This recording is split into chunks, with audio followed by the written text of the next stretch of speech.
So is it time for me to think about upgrading from my beloved Micro Four Thirds cameras to maybe a full frame camera? There's a lot of positive and negatives. Let's get into that, talk about it a little bit. Before we do, if you would, please click on the like and subscribe buttons, and let's get started.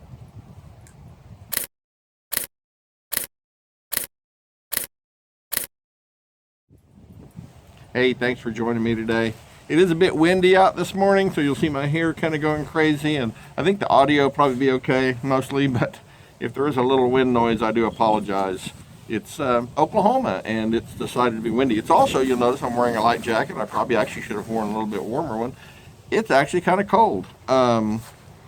It has been in the mid 80s, low 80s during the day, and at night in the upper 60s and low 70s, and now today it's in the 40s. So it's a little chilly. So, but it's fall, and I love that. Fall's my favorite time of the year.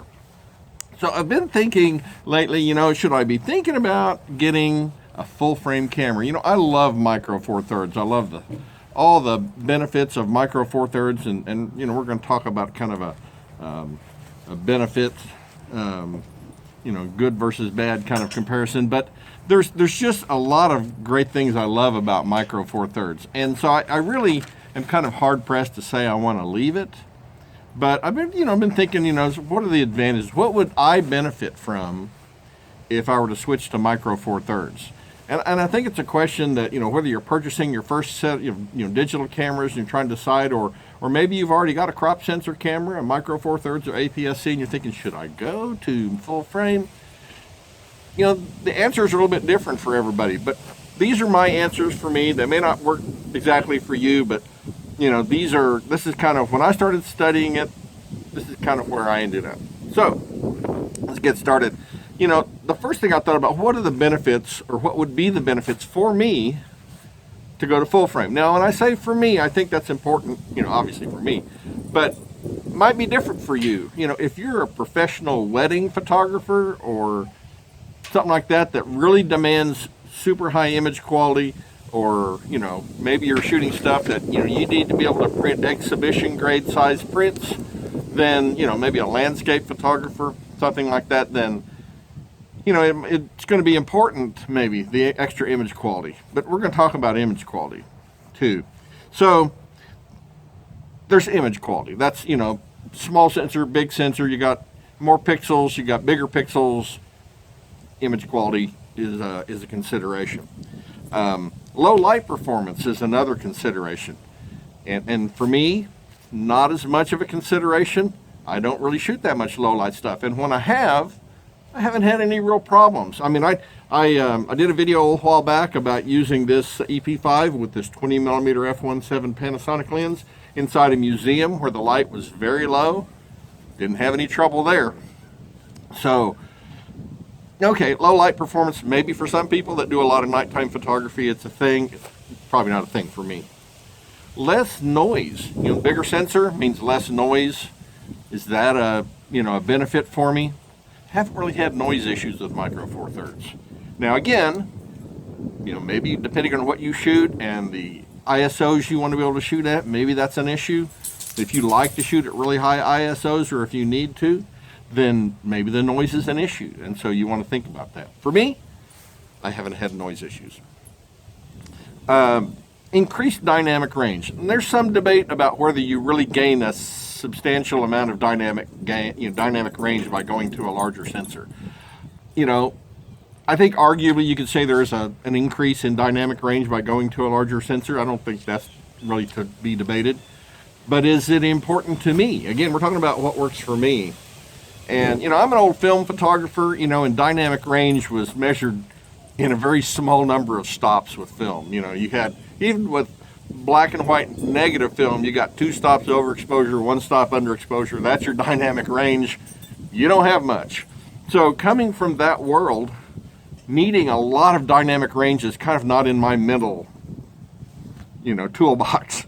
I just never have had a chance, in film photography, to approach things from that perspective.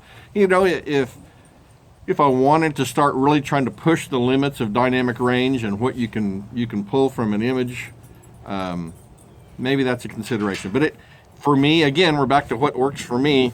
I haven't had a situation where I thought, man, I wish I had more dynamic range. That just hasn't been a thing. So, okay. Another one is shallow depth of field. Okay, yeah, the longer focal length lenses of a full frame camera, when you need shallow depth of field, wide aperture, you can get some real shallow depth of field. But you know what, I haven't had a real problem with that. If I want to shoot a portrait and have my backgrounds blown out and soft, I can put on a 50 millimeter, which would be a 100 millimeter equivalent lens, a fast one like an f1.8 or f1.4 lens, something like that, and I can open it up and I can blow out my backgrounds. I haven't had a problem with that. So maybe you can do it more easily with a full frame camera. I'm not a portrait photographer, that's another thing. So the shallow depth of field for me isn't necessarily much of an advantage. The one thing that would probably be an advantage for me would be the fact that my vintage lenses would give me the same field of view on the digital full frame cameras they would on a film camera. That would be nice. And that would really, for me, be the only real substantial reason that I would get a full frame camera. But let's look at the other side of this. What are reasons that I would stay with my Micro Four Thirds cameras? And there's some really good things that I like about Micro Four Thirds. And so, what are some of the advantages? For what I do, the image quality is fantastic. It's great. I love the image quality of the Micro Four Thirds cameras. I'm kind of an Olympus fan. I like Olympus cameras. I think they perform really well.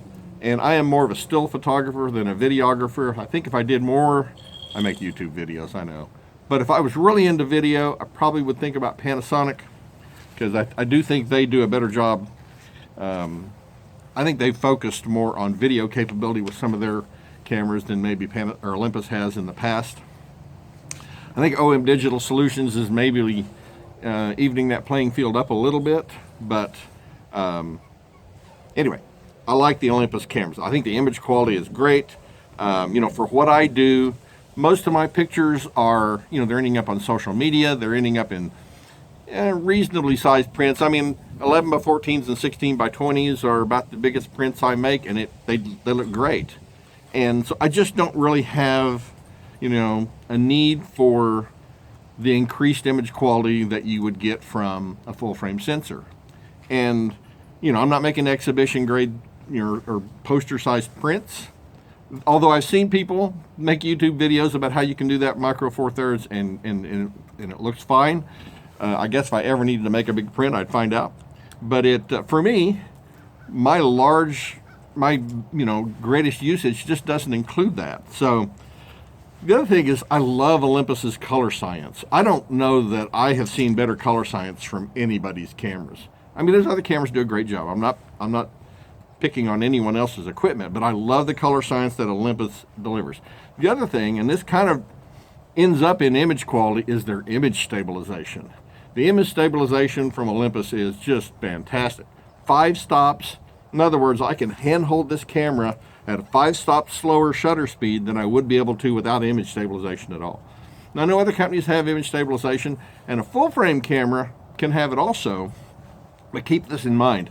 The bigger your sensor, the more mass you have to move around to keep that image stable. The way that works is your sensor is actually moving around, trying to keep the image coming through the lens in the same spot. So if you're moving the camera a tiny bit, it's trying to keep track of that. It's trying to keep that image stable. Well, the bigger the sensor, the more mass, the more it weighs, the harder it is for a system to do that. So I think the smaller sensor has an advantage when it comes to image stabilization. Certainly shows up in their pictures. And again, it speaks to the low light capabilities of the camera. I was able to handhold with the EP5 and the 20 millimeter lens images as slow as a full second.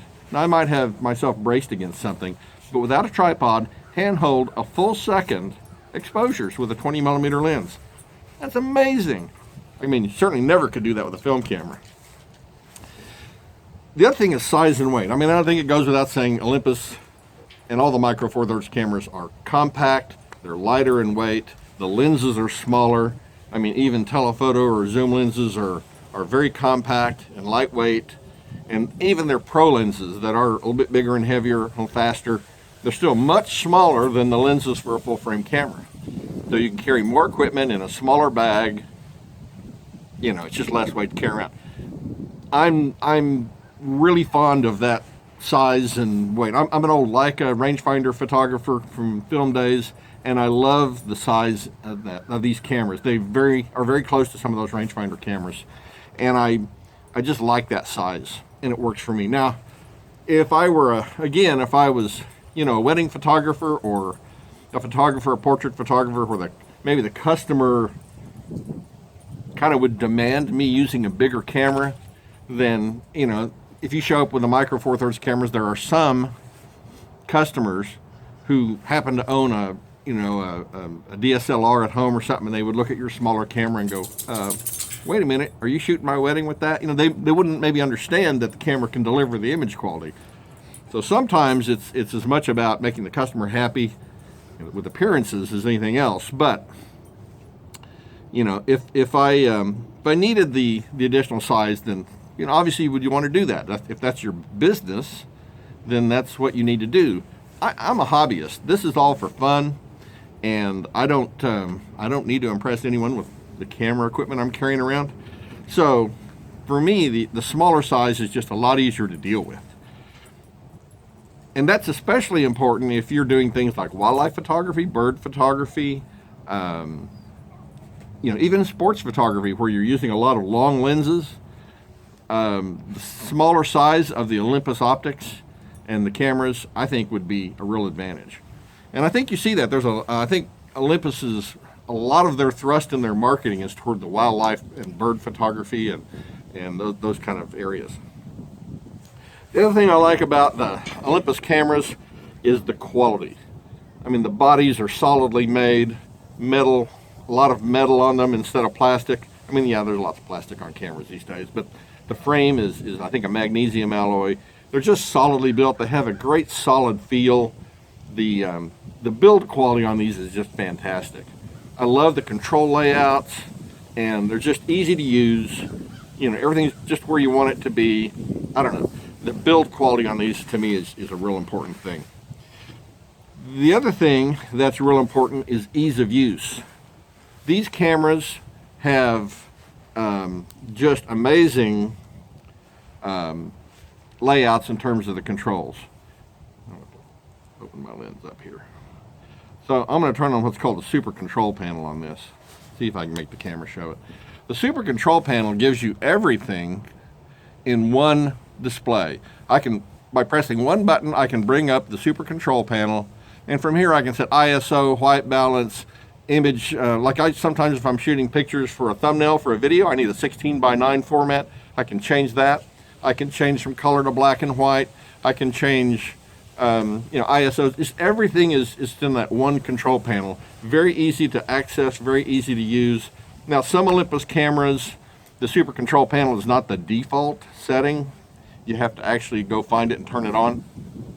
Lots of videos on YouTube about how to do that. It's not too complicated. I think some of their newer cameras, they've made it the default, as I read. I think they've switched to that. But that super control panel makes it easy to use.